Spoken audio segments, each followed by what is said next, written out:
Tutankhamun is one of history's most enigmatic figures. The young pharaoh's reign passed almost without a trace. Yet today, Tutankhamun is probably the best-known ancient Egyptian pharaoh, all thanks to a young man born some 3,200 years later. Howard Carter, London 1884.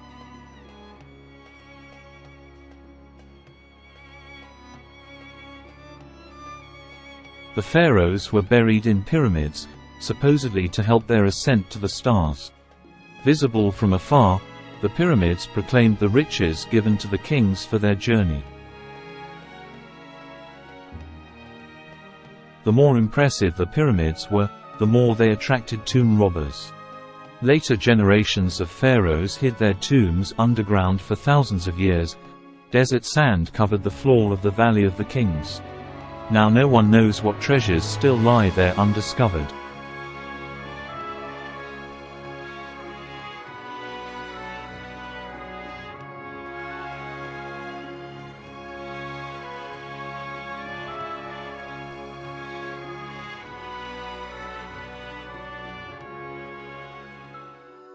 Egypt is the Nile's gift. The mighty river feeds the desert kingdom. For thousands of years, the Nile gave the Egyptians rich harvests and stable incomes. The Egyptians created the oldest structures in the world and the longest-lasting civilization ever.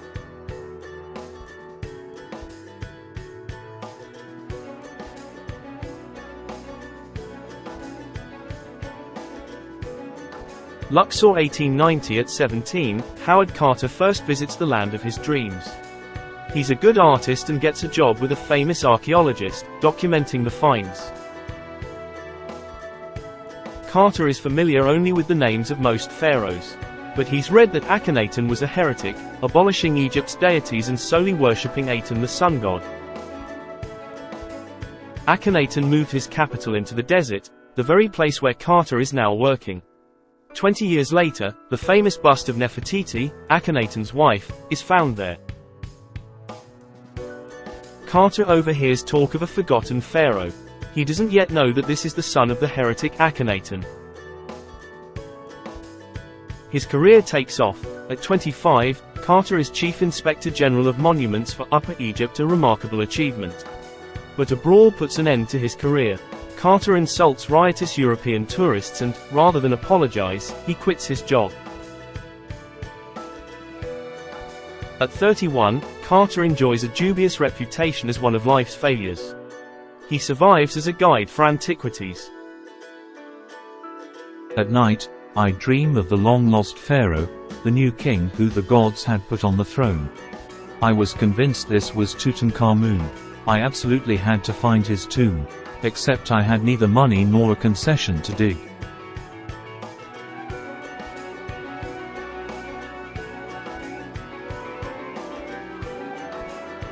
But thank Carter meets an unusual Englishman.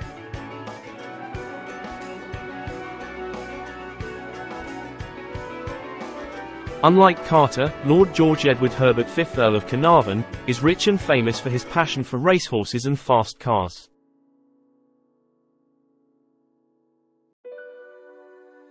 A car crash leaves Carnarvon seriously injured.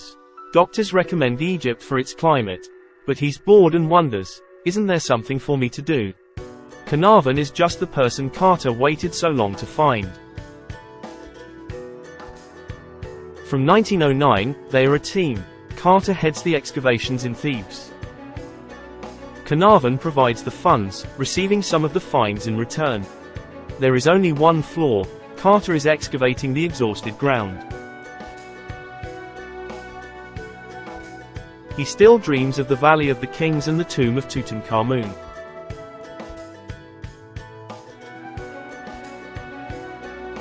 I had long talks with Lord Carnarvon, trying to persuade him to acquire the concession for the Valley of the Kings. Carnarvon remained skeptical. He had heard the valley was exhausted. But I was convinced that the tomb of Tutankhamun still lay under the debris of previous excavations. Carter's enthusiasm is catching. In the autumn of 1917, Lord Carnarvon agrees to a systematic search for the tomb of the mysterious pharaoh. Carter divides the valley into squares, removing surface debris down to the rock. Nearly 100 workmen dig 6 winters long but without success. Only one site remains unexamined, next to the grave of Ramesses VI, near the main path through the valley. Digging there would be bad for business, it's the main tourist season.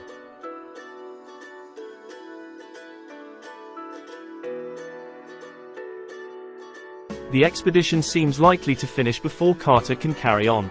Carnarvon has run into financial problems and cuts the funding. For 5 years, Carter sunk a fortune into the desert sands. Carnarvon seriously doubts Carter's claim about the tomb of a pharaoh called Tutankhamun. But Carter's determination changes Carnarvon's mind.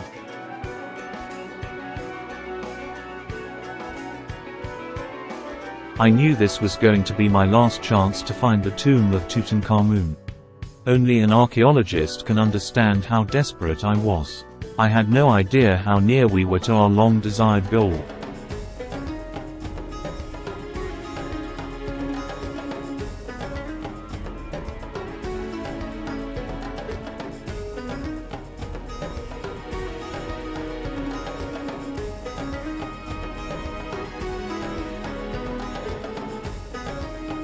November 4, 1922, the very same day, Carter cables Carnarvon. At last, have made a wonderful discovery in Valley, a magnificent tomb with seals intact. Recovered same for your arrival. Congratulations. When Lord Carnarvon arrives with his daughter Lady Evelyn, they find a wall with the seal of Tutankhamun.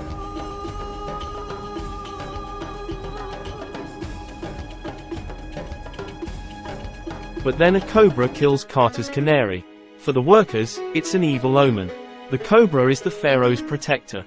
Anyone disturbing the pharaoh's rest is cursed. Such superstitions leave Carter cold. Together with Carnarvon and his daughter, he climbs down into the grave, unimpressed by the local people's fears.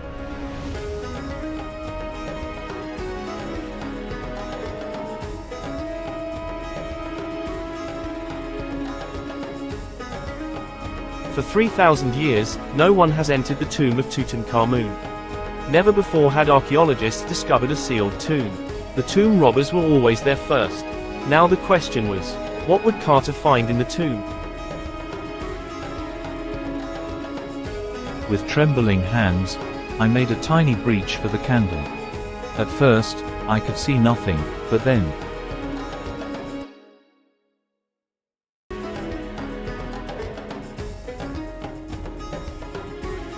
Carnarvon asks if he can see anything. Carter replies, yes, wonderful things.